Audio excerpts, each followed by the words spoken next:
Hey guys, and welcome to or back to the Pause in Pursuit podcast with your host, Summer Clark. So I normally start episodes, or I have been doing the past few episodes after 5 months off, with a little weekly life update. But I'm not going to lie, guys, nothing particularly exciting, different, or worth mentioning has happened to me over the past week since the last episode. So I'm going to skip that part, and we're going to get straight into the main bulk of the episode. So today, I'm going to be giving you 10 ways to reset after a tough competition. So I thought this topic was especially relevant at this time of year because a lot of us have been doing Team GB related competitions, so Open Showcase or tryouts, stuff like that. And then also Crufts is on the very near horizon in literally a couple of weeks' time, which is crazy, like a week and a half it is now. So a lot of us will be doing stuff like that this month and next month. So I thought, you know what? Not all of it is going to go exactly how we want it to go. Therefore, it is very important that we can reset after it goes quote unquote wrong and come back and do better next time and stay in a positive headspace and not let these tough competitions and tough moments in our agility careers ruin our love for the sport and put us off competing, essentially, because it's very easily done. And I would like, I would like as many of you not to go through that as possible because I have been through it multiple times in the past and it is really very quite unpleasant, okay?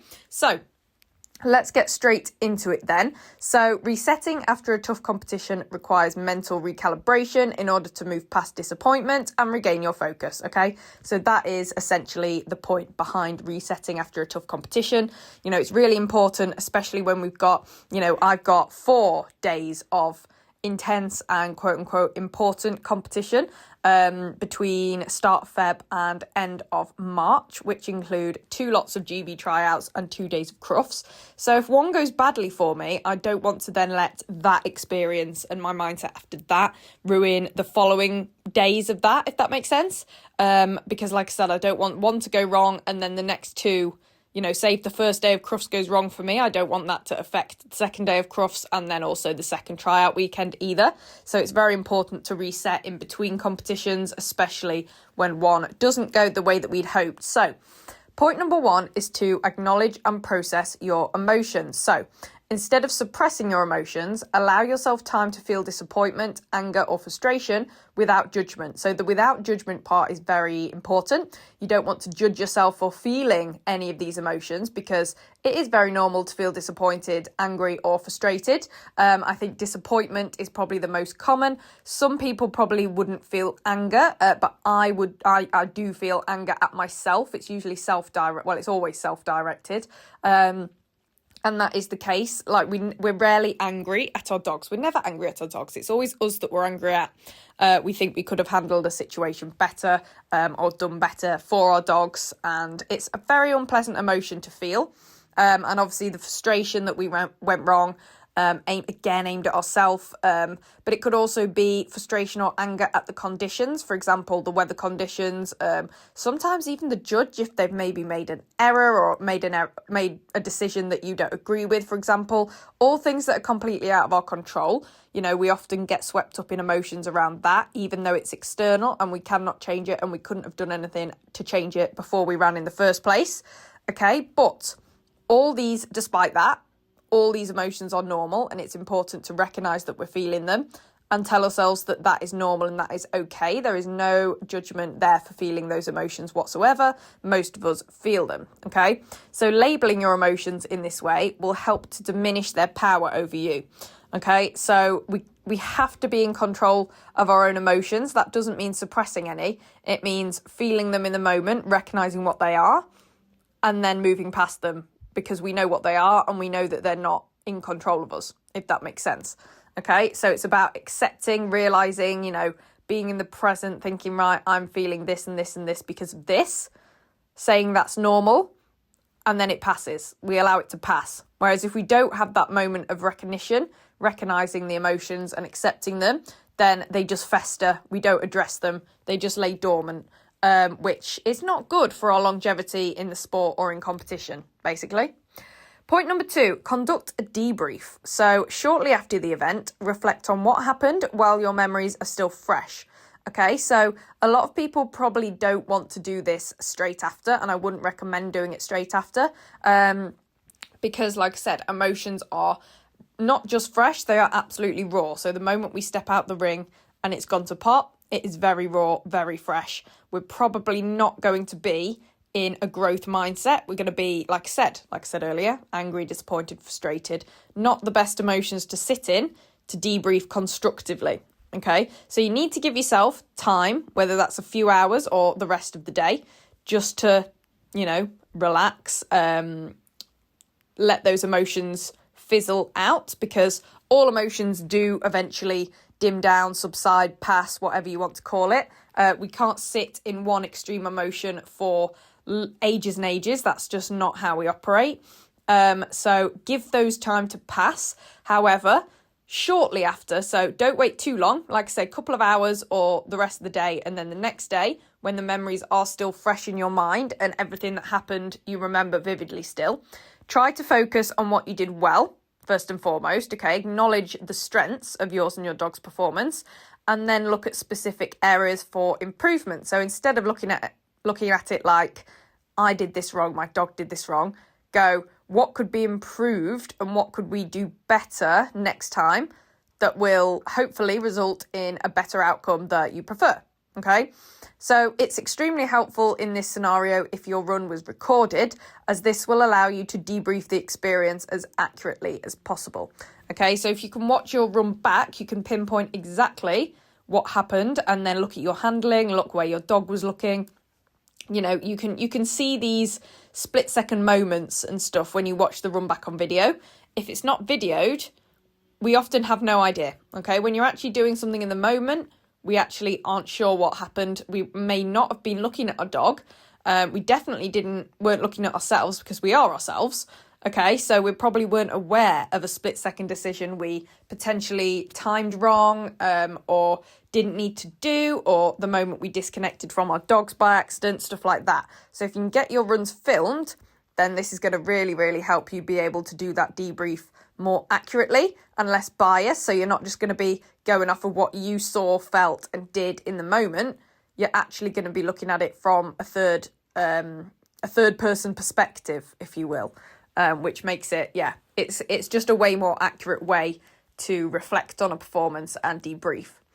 Number 3 is move your body. Okay, sounds cliche, but instead of complete immobilization, engage in light activity like walking, swimming, or easy yoga to increase blood flow and release endorphins. Okay, so this sounds like, surely this isn't a point, surely you can't be serious, but it actually does help. So releasing endorphins through gentle exercise. I mean, you can do intense exercise if you want, but gentle exercise just releases enough endorphins to just boost your mood, especially, if the performance didn't go your way, if you're feeling those negative emotions, the endorphins will just light you up again. Just relax your mind and make you just feel better in yourself. And a great way to do this, which I often like to do, is take my dog for a walk after a run. So if it went badly, go off on a walk, just a gentle walk. You can go brisk if you want. Doesn't really matter. Just get your body moving, just think things through, be with your dog. Anything that's just going to keep you moving, like I said, increase that blood flow, release those endorphins. And it feels good, doesn't it? We all know it feels good. Even if something hasn't gone wrong, if we're already in a good mood, doing something like this just makes it even better. So if we're in that bad space mentally, if we're feeling those negative emotions, anger, disappointment, frustration, then releasing the endorphins will really boost us up. Even if it doesn't put us in a good mood, okay, it will at least maybe shift us from a terrible mood to a bit of a bad mood, or from a bad mood to a neutral mood.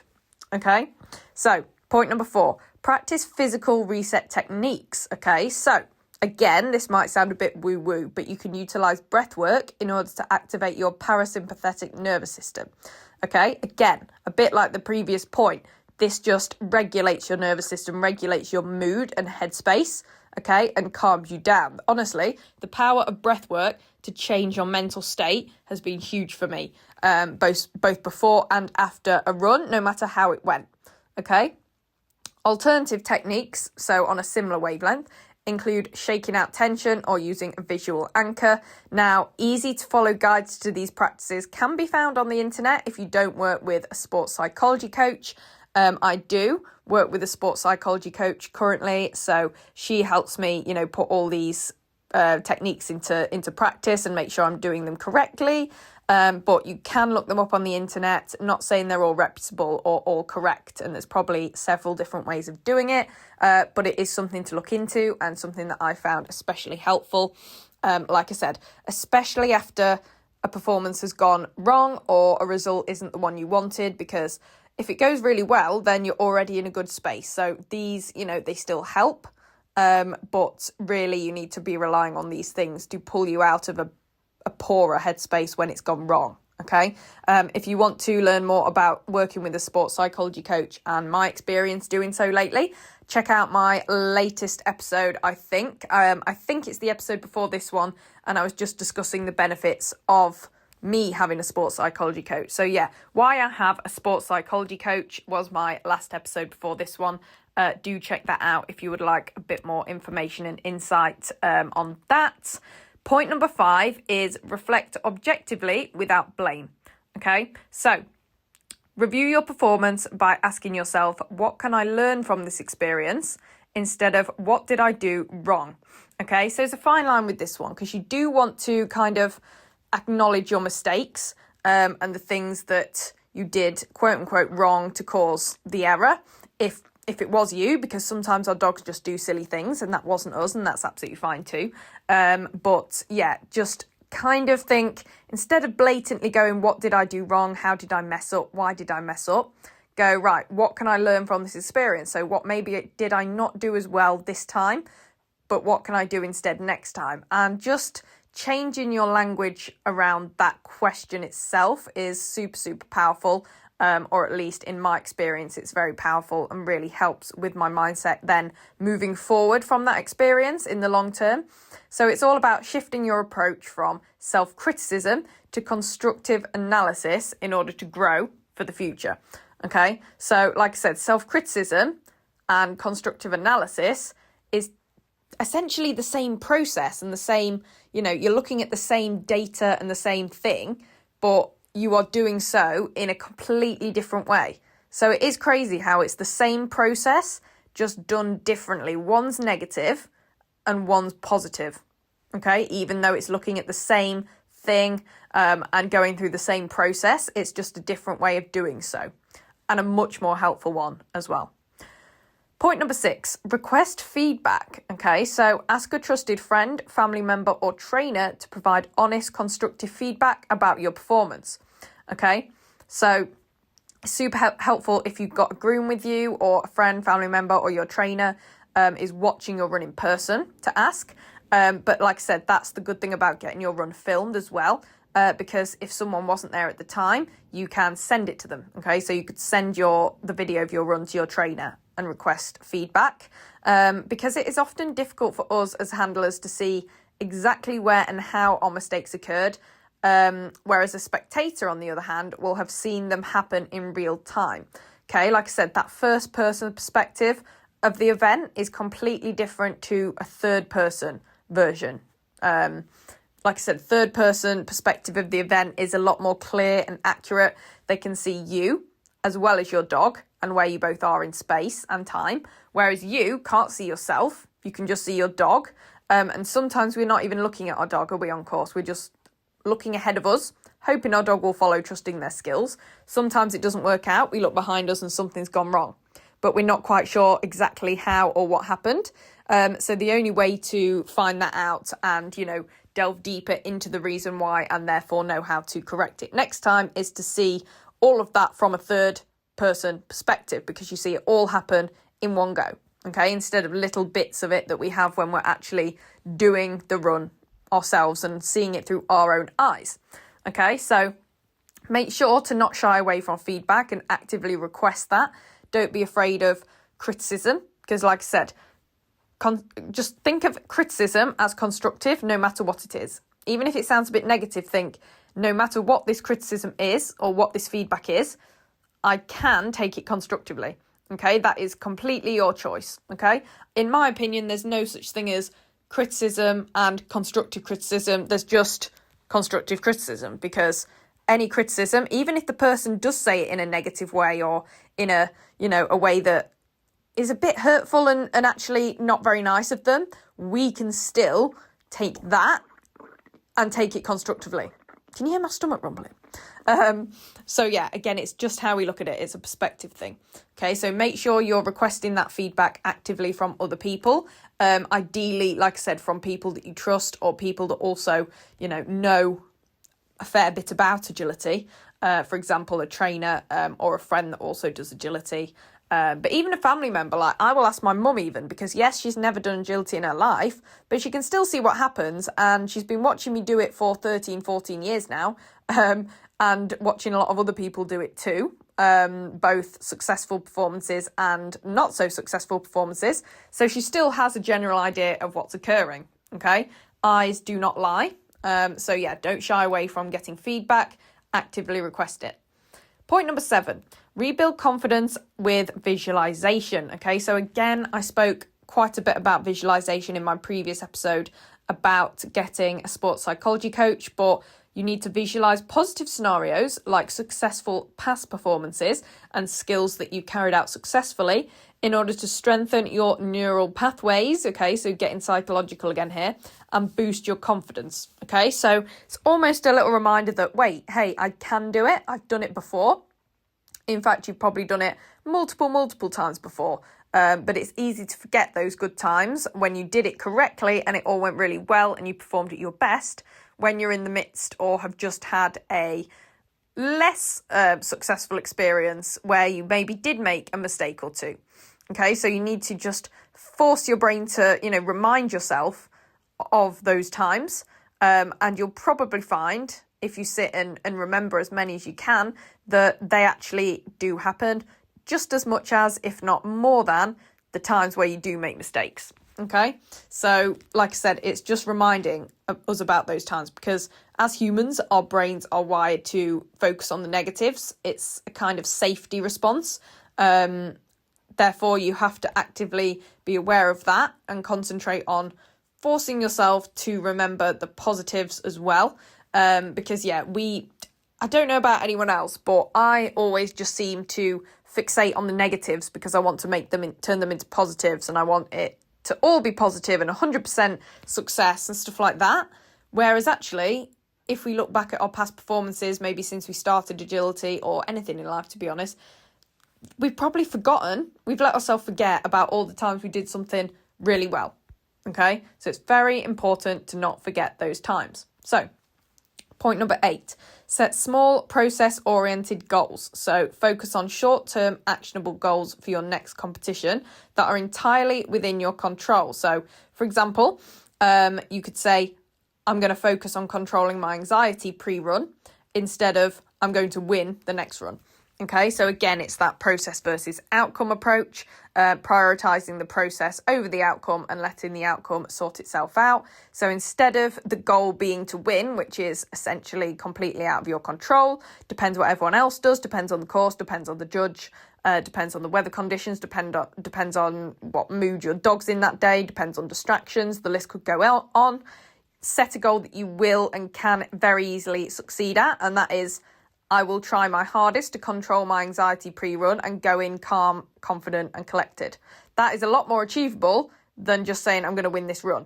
Okay, there's way more likelihood that you are going to succeed at focusing on controlling your anxiety pre-run rather than winning the run, because there's so many more factors that come into winning the run, whereas, you can't control those things, whereas you're 100% in control of controlling your anxiety. Do you know what I mean? You can choose to focus on controlling your anxiety. And if you do so, which you can do so if you choose to, that's the goal ticked off. You've achieved that. Whereas winning the run, you are in control of a tiny part of that in the big scheme of things. Okay. So it's very, very important to look at the goals you're setting and make sure that you're actually in control of them for the most part. I mean, there's always going to be things in every goal, in every scenario, that are out of our control to some degree. But try and make all of your goals as in your control as you can. And yeah, it's fine to have those long-term big goals of, winning certain events and stuff like that. But short-term, try and make sure that your goals are more around what you can do and internal things rather than external things, if that makes sense. And being process-oriented instead of results-oriented is a game changer. It has changed the game for me, 100%. And like I said, keep the goal small too.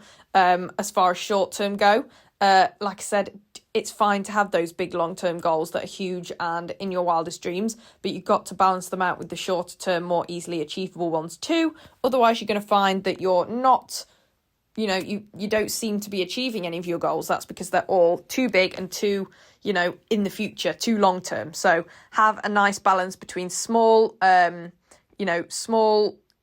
goals that are in your control and then those big goals that require other external factors that maybe, you won't achieve for another couple of years or something like that.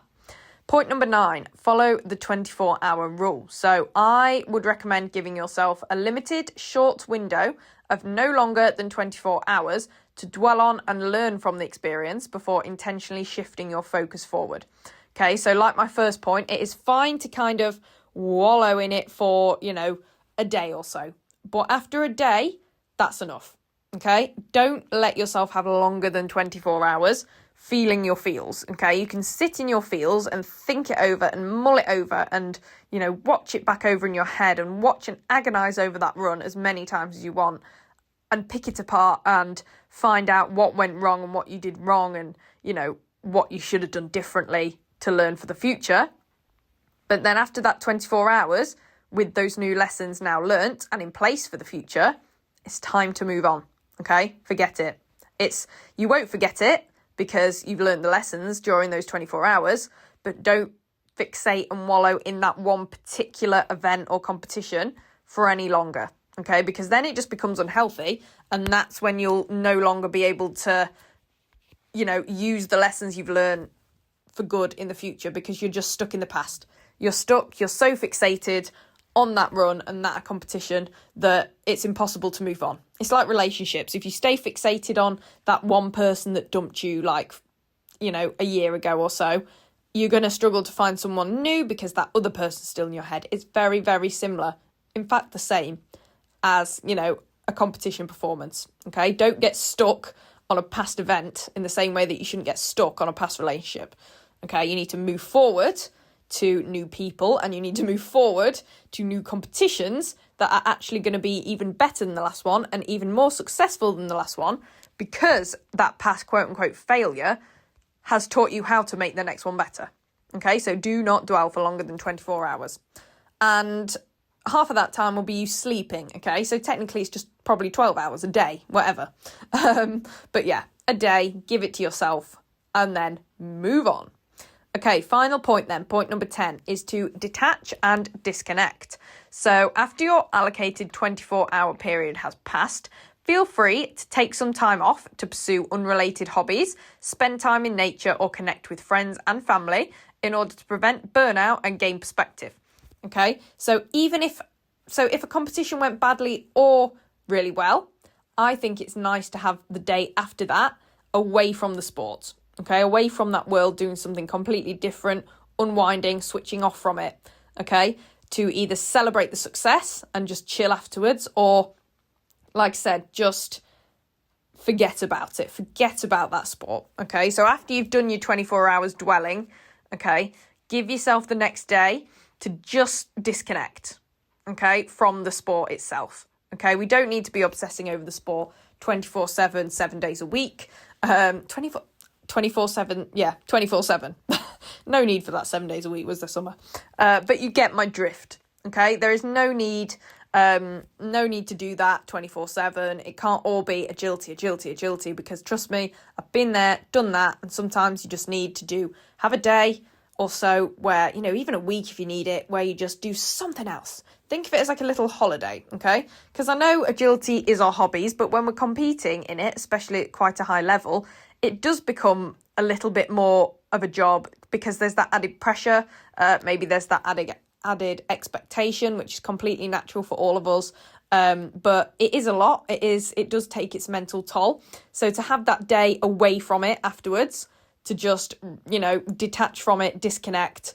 And it also, you can gain a fresh perspective and realise, other things are just as and probably way more important than winning a competition. That's why you should spend time, with friends and family doing other things that are also as equally enjoyable, to remind yourself, oh, there's a world outside of this, maybe that competition just went completely to pot, but my life is still very much intact, and the world keeps spinning and everything else is still there in my life. Okay. And like I said, the preventing burnout thing is huge. You have to take those breaks regularly. Otherwise, you are just going to burn out and get sick of it. And then you'll never want to do it again. Okay. And then it's really hard to pull yourself back into the correct mental headspace to continue and do well in the future. Okay. Been there, done that. It was hard. Don't recommend to a friend. I often recommend taking the following day away from the sport in order to reset your brain.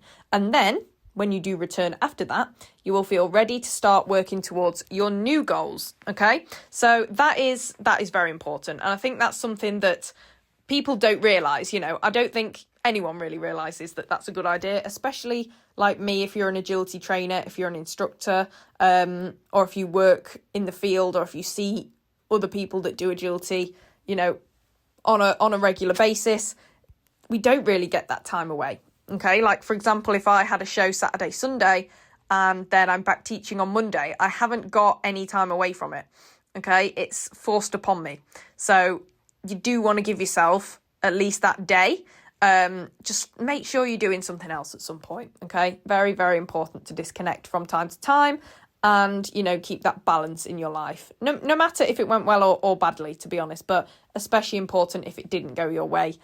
Just give your brain that time that it needs. So that is all of the points from today. Slightly shorter episode today, but I hope you guys enjoyed it and took something from that episode. Again, very into sports psychology myself, so I love researching and chatting about it.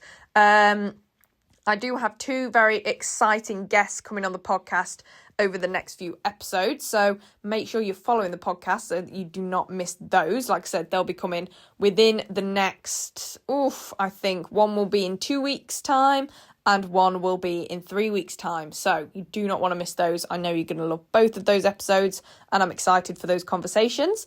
If you enjoyed today's episode, please do leave the podcast a 5-star rating and review on Spotify or Apple Podcasts. That would mean the absolute world to me. Like I said, make sure you're following the podcast on whatever streaming platform you use for your podcast so you don't miss any future episodes, including those exciting guest episodes I spoke about. And also make sure to follow me over on social media. I'm pretty much on every platform at Paws in Pursuit or Summer Clark. You can keep up to date with me, my life, what me and Arrow are doing. Now we're back to competing and training lots and lots. You can see all of our runs and results and everything over on there. And if you have any questions about anything that I spoke about today, or just any questions about anything in general, please send me a DM on any of those platforms and I would love to help you out, get back to you and have a chat. I also offer one-to-one and group class agility training in Lincoln. So if you either want a one-to-one session or you want to join one of my regular group classes, or you want a bit of both, again, please just send me a message. I would love to help you guys out. I would love to get you, your training issues sorted if you have any, or just help you and your dog to level up ready for the upcoming season, because it's going to start. It's about to start. It's pretty much started actually, hasn't it?